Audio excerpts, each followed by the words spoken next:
Hi friends, welcome back to my channel. So in this video we are going to learn in the topic of pipeline speed calculation. So let us go to the question.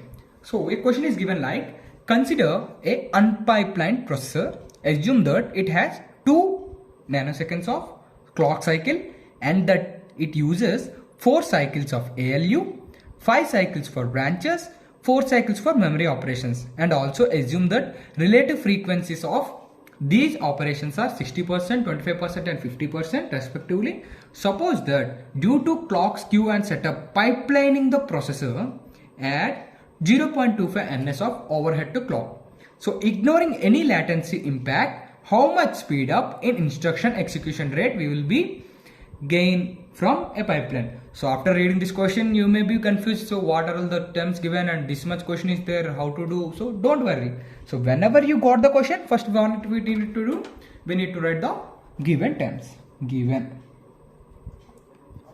unpipelined clock. So it is assume that it has 2 ns of clock cycle. Okay, clock cycle is equal to 2 ns. Okay, so and what is the cycles for instructions? For ALU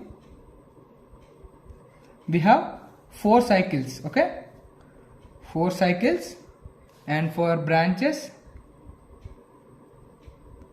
5, and for memory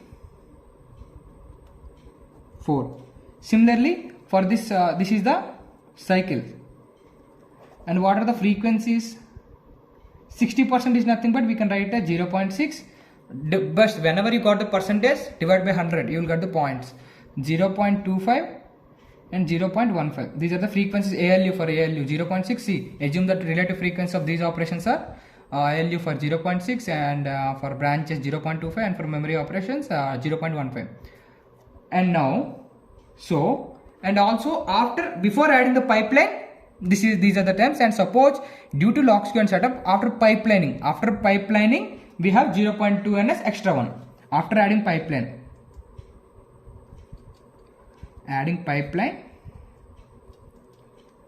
So what is the how much time it is added? So we can say setup or skew 0.2 ns. Okay, and now what is the assumption?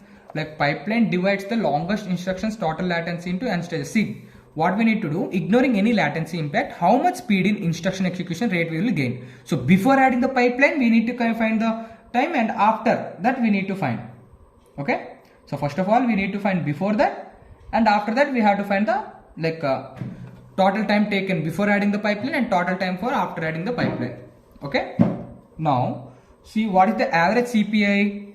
Now if I write average CPI is nothing but multiply these two and add 4 into 0.6 plus 5 into 0.25 plus 4 into 0.15. So after adding all these, what you will get is like 2.4, 1.25, 0.6, and after adding that you will get 4.25 cycles per instructions.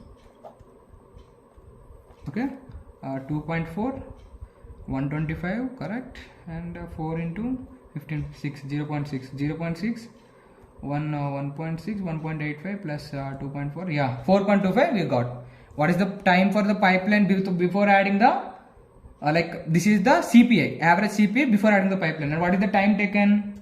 Total time before adding pipeline is nothing but 4.25 into what is the clock cycle here? 2 ns, right, into 2, nothing but 8.5 ns.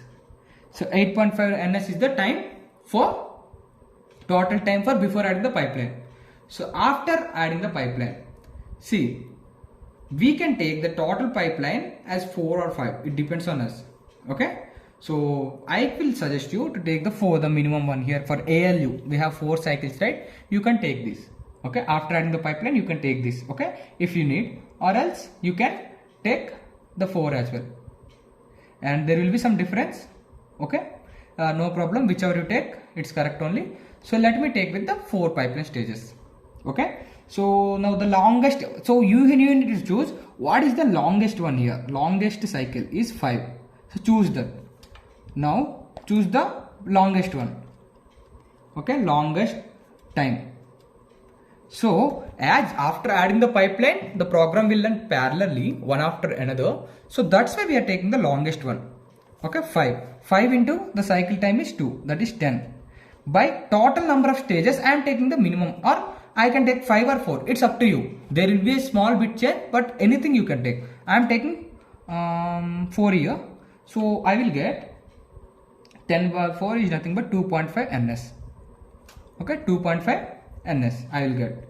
Okay, and now I have to add this 0.2. Why? Because it is the extra. It adds 0.2 ns overhead. Okay, so that's why I am adding that. We have to add overhead.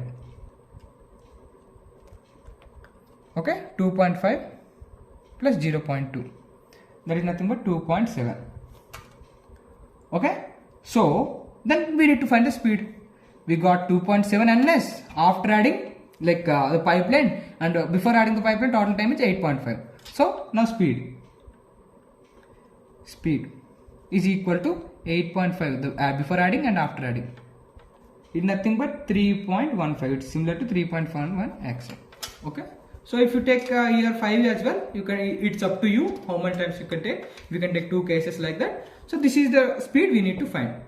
So see, if you know the question right, it is very simple to answer. That's the reason I am telling that as it is an open book exam, you will write the notes and do, but if you understand this right, it will be very easy for you guys to write the answers in the exam.